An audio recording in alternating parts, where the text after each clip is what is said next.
Hey guys, how are you? Type A here. So today I have two tips like for you for your music making.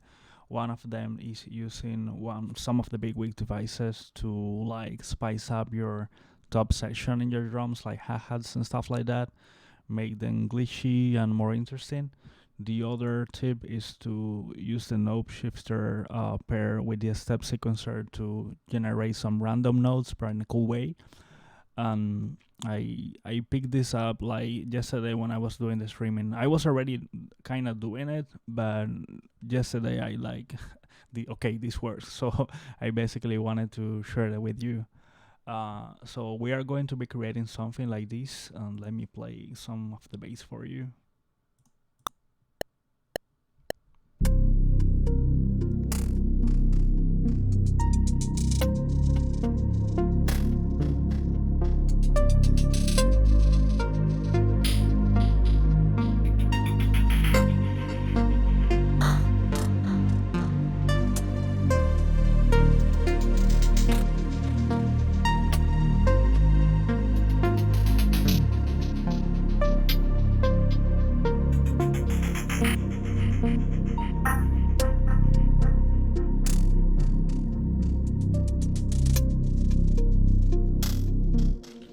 Yeah, something like this. And let me like group this and mute it.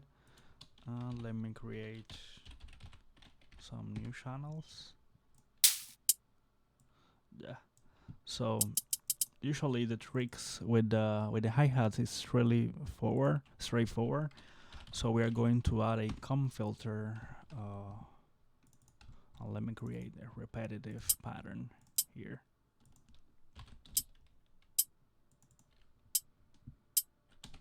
And I want to use the steps modulator, and the steps is kind of like the core for all these tricks. Is like a way to get a randomization, but in a predictable way. So every time you click here, you get a randomized stream of data, but it's predictable, and you can change it like messing around with the speed the notes are the step is like running, or maybe the way it behaves, like it goes forward, it goes backwards, it goes like ping pong, but it's some fairly predictable. So I'm going to map this to the frequency here of the com filter.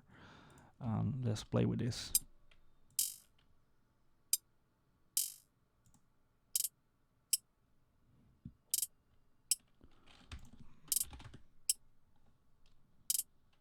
Something like that. Let me create some extra notes here in the back.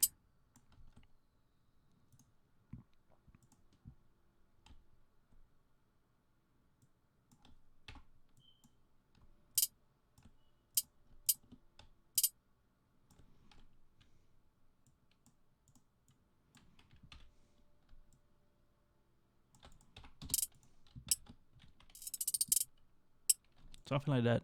Something like that is gonna work. And let me scale this.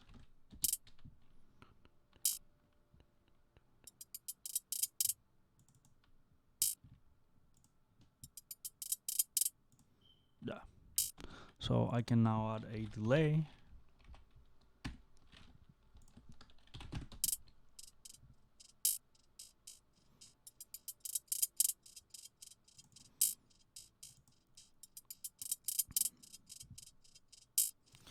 Yeah, and the other step is to, if you want, right now it works, but if you want to make things more interesting, you can add a filter and set in an LFO very high speed, like something like kilohertz, going to really fast, make it unipolar, and map this to the frequency.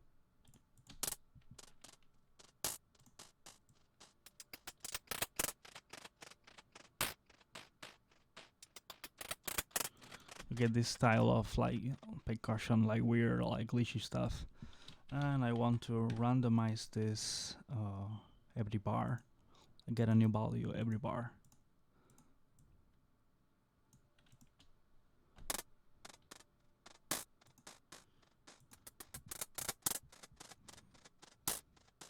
Yeah. So the other thing I usually do is to mess around with the speed or the pitch of the sample.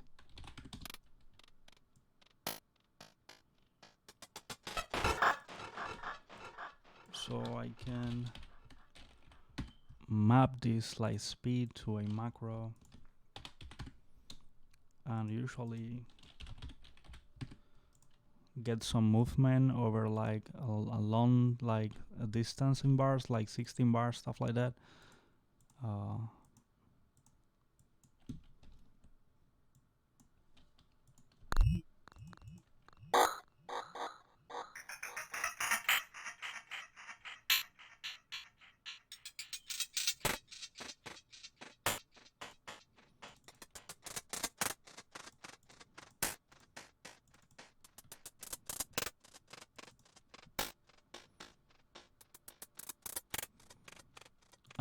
There you have some like quick and dirty like percussion tricks to your tops or whatever.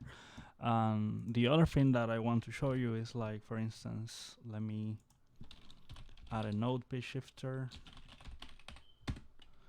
and polysynth.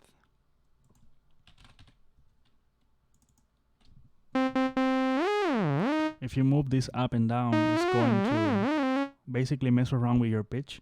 But since before like the synth everything is like a media effect, you can actually like constrain the movement of these like the notes into a specific scale using the diatonic transposer.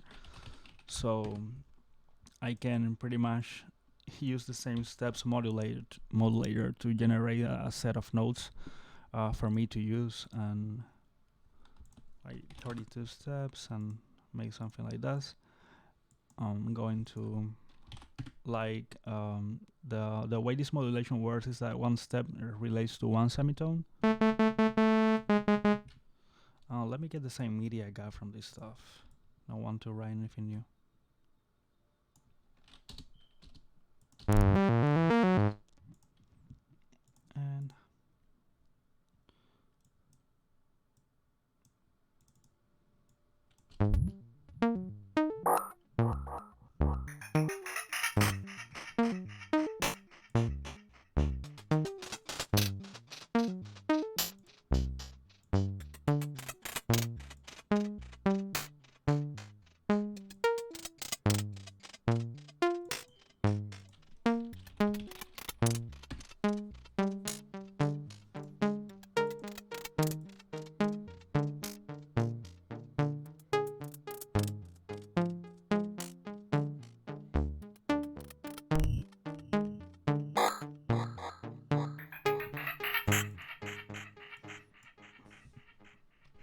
And this is a cool way to like get some notes in like different notes with a specific rhythm.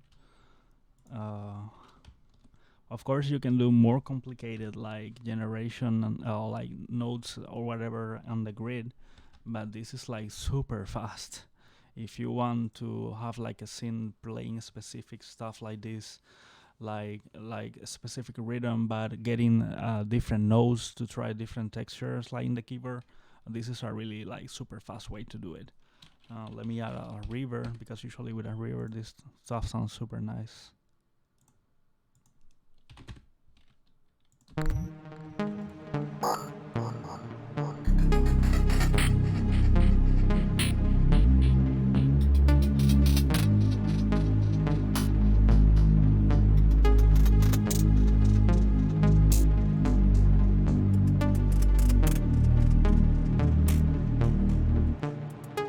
Yeah, so this is the trick. It's super straightforward. Yeah, basically mess around with the comb filter and some audio rate or super fast modulation on any filter or any parameter actually, and messing around with the sample speed and pitch usually creates very interesting textures and stuff like that.